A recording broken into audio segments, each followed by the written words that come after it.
নমস্কার, সুপ্রভাত বন্ধুরা। আজ 27 অক্টোবর। আমাদের বৃন্দাবন ভ্রমণে আজ ষষ্ঠ দিন এবং এটা বৃন্দাবনের শেষ দিন।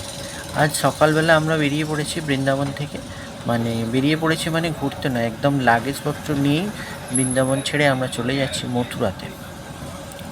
মথুরাতে গিয়ে আমরা কয়েক ঘন্টা থাকবো, কারণ রাত্রে বা ভোরে আমাদের ট্রেন আছে চম্বল এক্সপ্রেস, তো আমরা ওইটা ধরবো। তো সেই জন্য আমরা বৃন্দাবন থেকে মথুরা চলে যাচ্ছি। মথুরা গিয়ে কয়েক ঘন্টার জন্য আমরা একটু স্টে করব, টুকিটাকি যেখানে ঘোরা যায় একটু একটু ঘুরে নেব, নিয়ে খাওয়া দাওয়া করে ওখান থেকে আমরা রাত্রে স্টেশনে চলে যাব।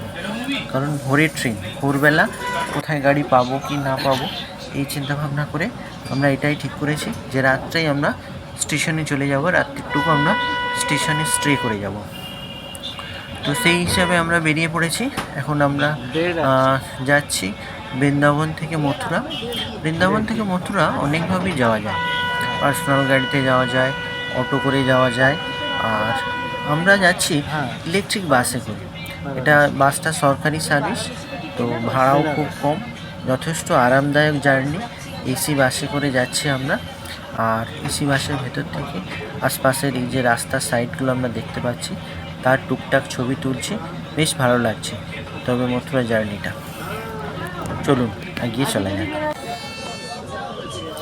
আমরা বৃন্দাবন থেকে মথুরা যাওয়ার জন্য খুব সকাল সকাল বেরোবো বলেই ঠিক করেছিলাম, কিন্তু সেটা সম্ভব হয়নি। একটু নানান কারণে, পরিবেশের কারণে হোক বা শরীর ঠিকমতো জন্য হয়নি। তো আমাদের বেরোতে প্রায় একটু লেটই হয়ে যায়।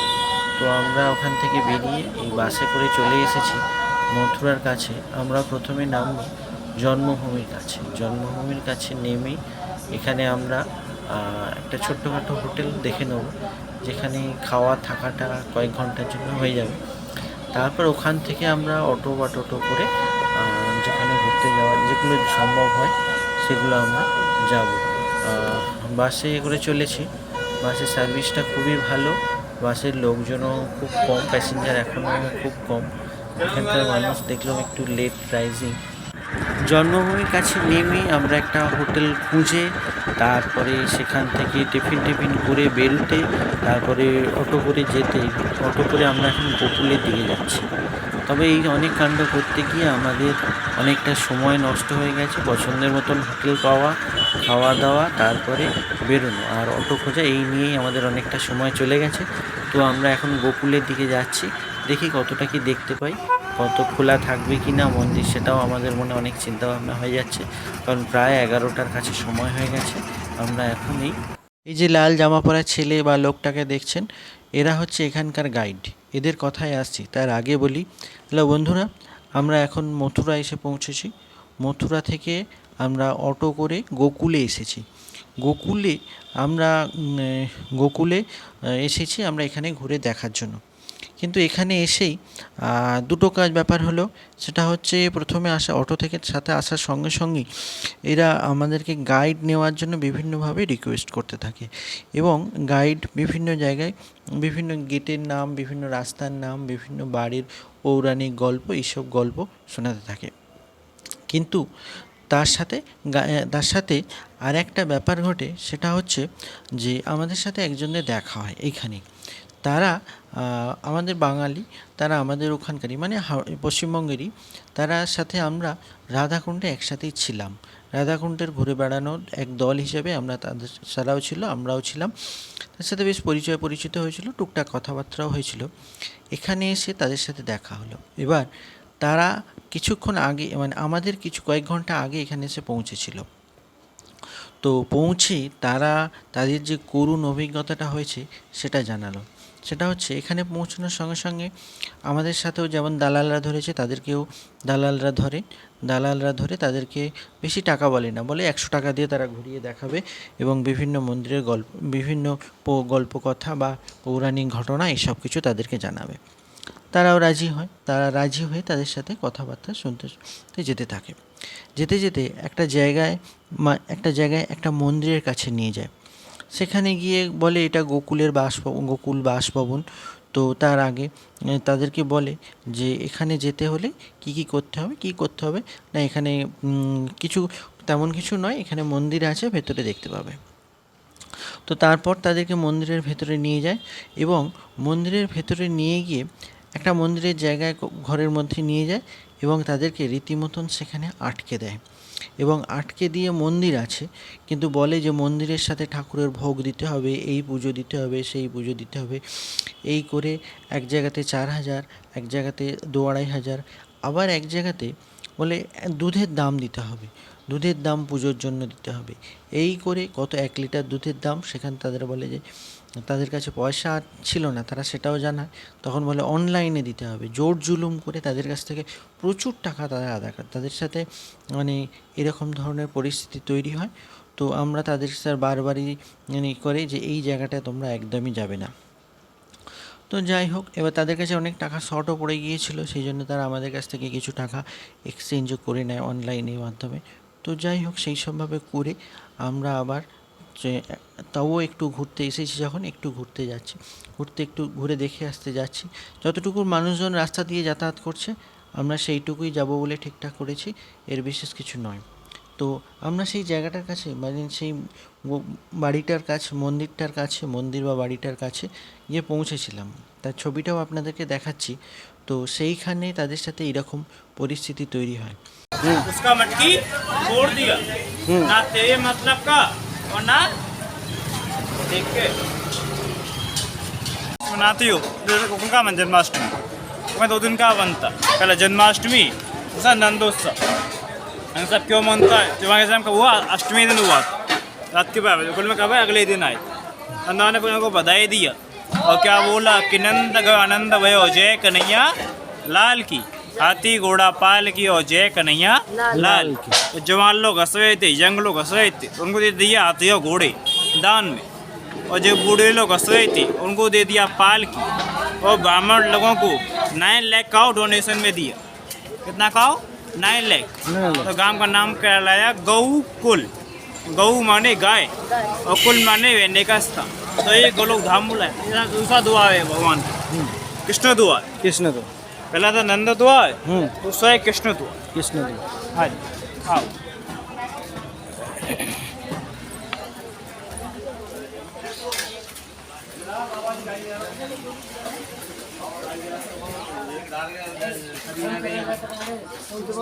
और देखिए ये का मेन घर आ गए, नंद यशोदा का महल। कुछ दुनिया में घूमना, जब क्या मिलेगा? मंदिर मिलेगा। उकुल में कोई मंदिर नहीं लिखा हुआ कहीं पे भी। उकुल में मंदिर नहीं है। उकुल में क्या है? घर। नंद का बाड़ी है। बोल नंद बाबा की जय, यशोदा माता की जय। पहले बाड़ी আমরা সেই জায়গাটা, সেই বাড়িটার সামনে এসে উপস্থিত হয়েছি। সেই বাড়িটা, এই যে সামনেই যে বাড়িটা দেখতে পাচ্ছেন, সিঁড়ি রয়েছে সামনে, বিশাল বড় একটা বাড়ি। এই বাড়িটার মধ্যেই যত কাণ্ড কারখানা চলে।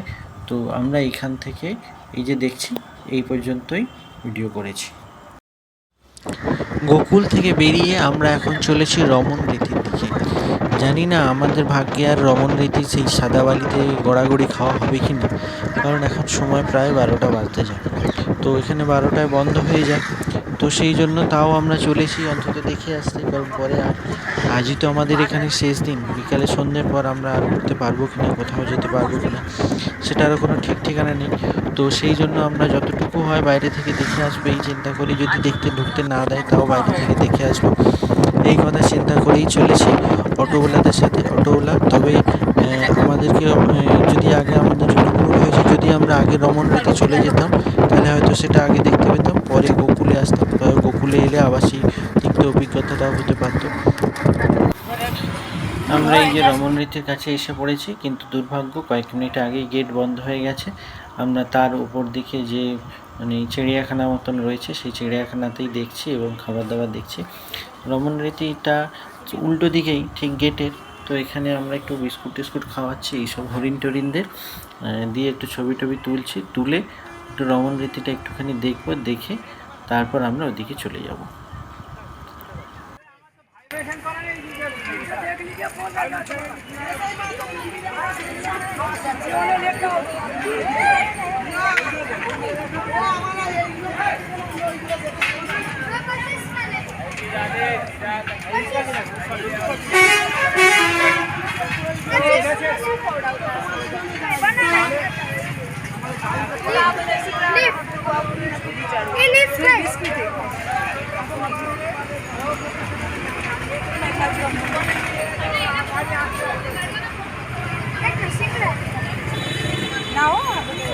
एक मिनट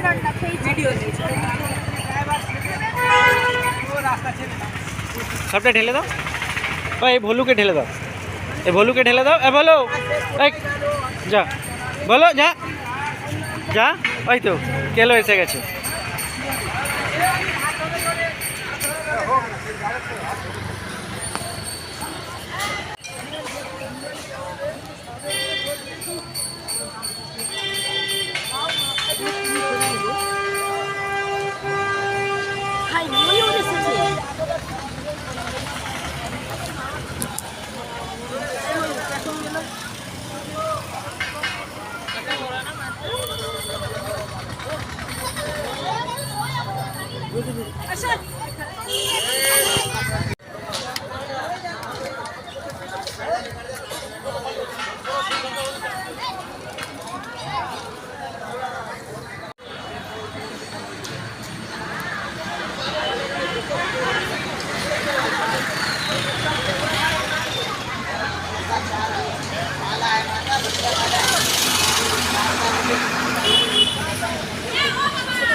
এই যে সামনেই রমন রীতি সবাই বেরিয়ে আসছে কিন্তু আমরা ঢুকতে পারলাম না সময় 12টা পেরিয়ে গেছে খোলার আবার টাইম বিকেল 3টের সময় 3টে না 4টের সময় কিন্তু সেই সময় তো আর আমাদের পক্ষে আসা সম্ভবপর নয় তো যাই হোক একটুখানি গেটটাই সামনে দিয়ে দেখি গেট দিয়ে ফাঁক দিয়ে যতটুকু দেখা যায় সবাই বেরিয়ে আসছে গুড ইভিনিং ফ্রেন্ডস বিকালেও অনেকটা দেরি হয়েছে বেরোতে তো আমরা চলে এসেছি কংসপাড়ায় কিন্তু এখানে খুব একটা রেকর্ডিং করার সুযোগ পাচ্ছি না কারণ একদমই আলো কম অন্ধকার হয়ে আসছে তো দেখি যতটুকু করতে পারি তা না হলে তো আমাদেরকে ফিরে যেতে হবে ফিরে গিয়ে দেখি আর কি করা যায় তারপরে তো আমাদের রাত্রিতে ট্রেন আছে